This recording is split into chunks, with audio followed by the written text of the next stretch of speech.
como vencer o medo e a ansiedade? Você está vivendo ou sobrevivendo?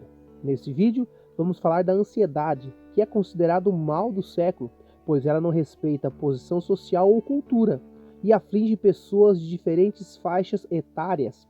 Além da ansiedade, vamos falar sobre o medo e de como vencer esse sentimento que tem afetado uma boa parte do mundo. E também vamos falar de como a Bíblia trata a respeito desses assuntos. Mas lembrando, se você ainda não é inscrito no nosso canal, já se inscreva e ative as notificações.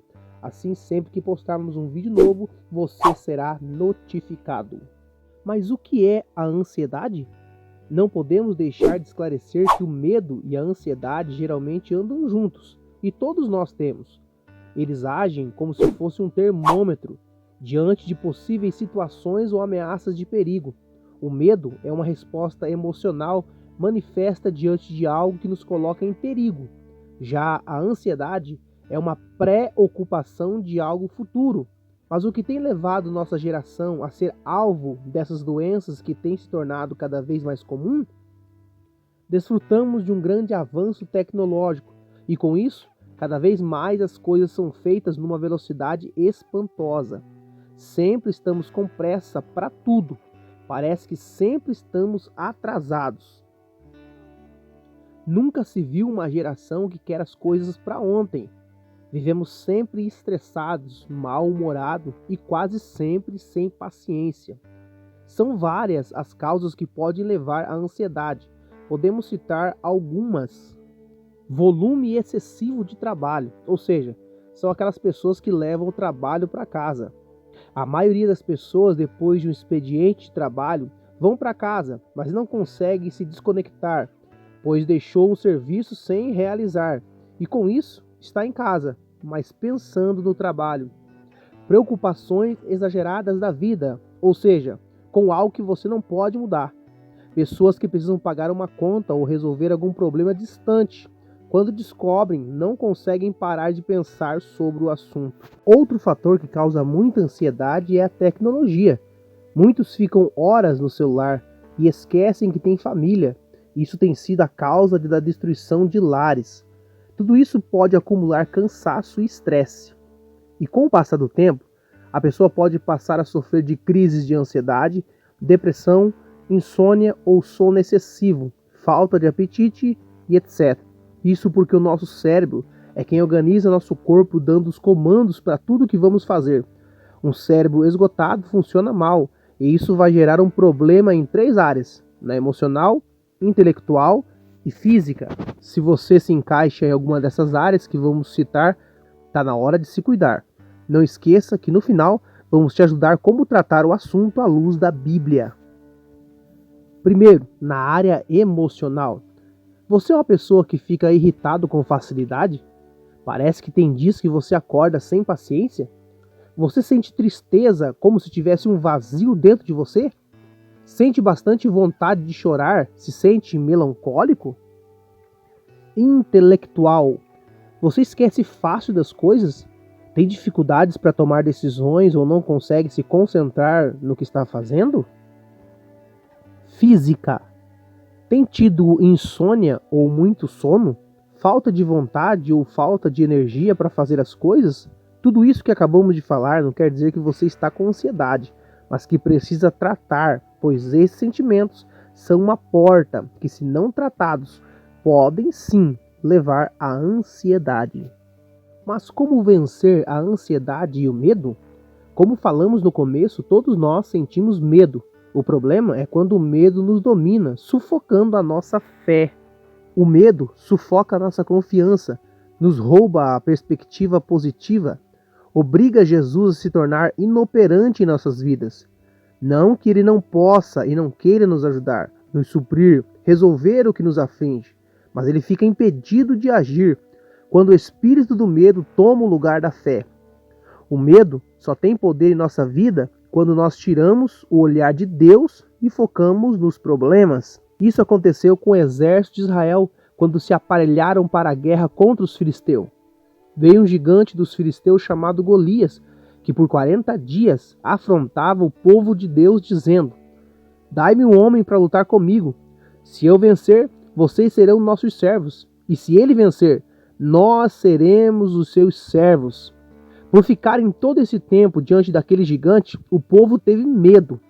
Porém, lá vem Davi, trazendo pão para seus irmãos, e ouve o gigante afrontando o exército. No mesmo instante, ele se prontificou para lutar contra o gigante e tirar a afronta de Israel. Quem é esse incircunciso filisteu para afrontar o exército do Deus vivo?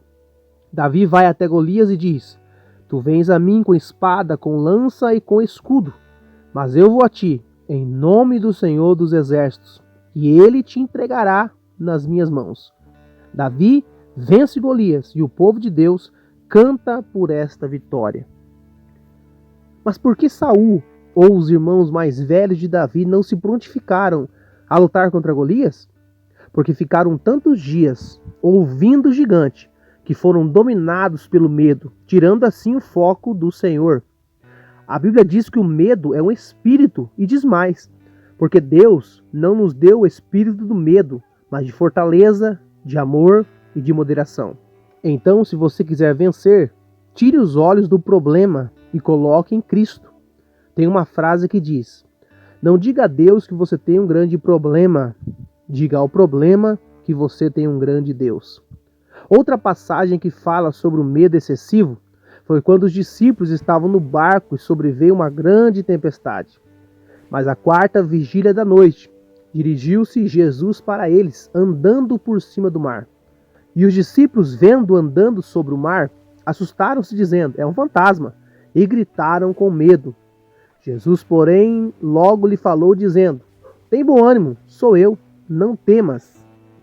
E respondendo-lhe Pedro, disse: Senhor, se és tu, manda eu ir ter contigo por cima das águas. E ele disse: Vem, Pedro.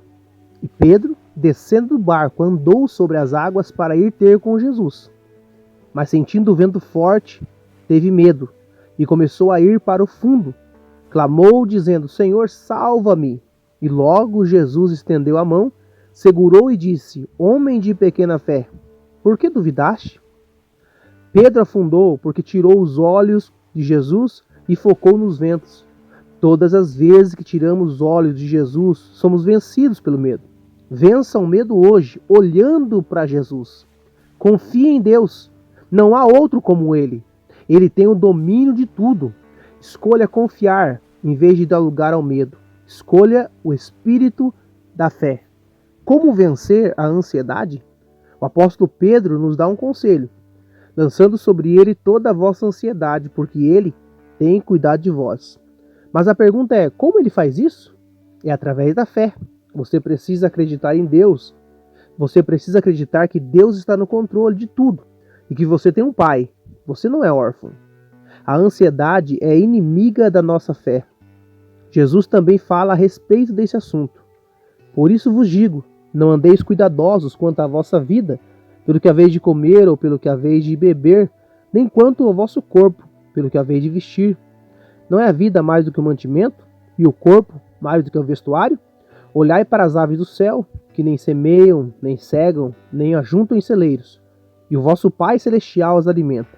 Não tendes vós muito mais valor do que elas?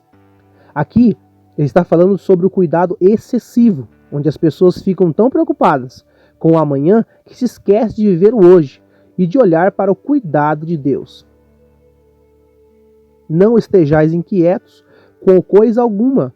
Antes, a vossa petição sejam em tudo conhecidas diante de Deus, pela oração e súplica com ação de graça.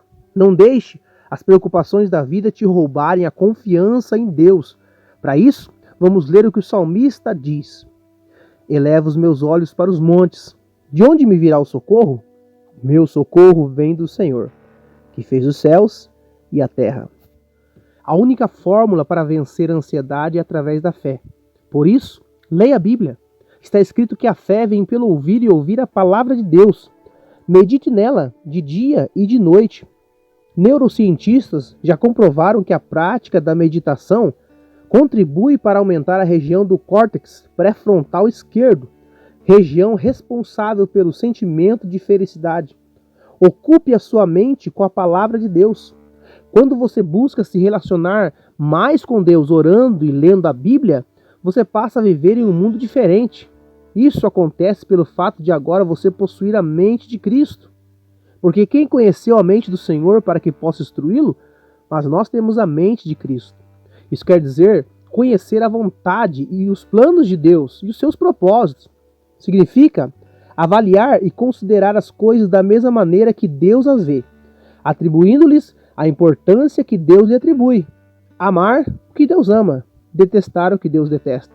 Seguindo esses passos, vai haver mudança não somente em você, mas também as pessoas à sua volta. Coloque em prática ainda hoje a palavra de Deus, e aquilo que você não pode fazer, Deus fará por você.